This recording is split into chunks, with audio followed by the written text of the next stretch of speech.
Let's have guessing game. Cooking guessing game. Gold eye snapper or kinmeday, ginger and red pepper, the bitter gourd or the nigawri, su or vinegar,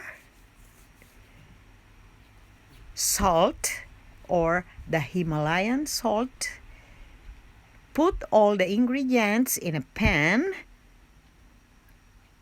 Add vinegar, salt, and put some water.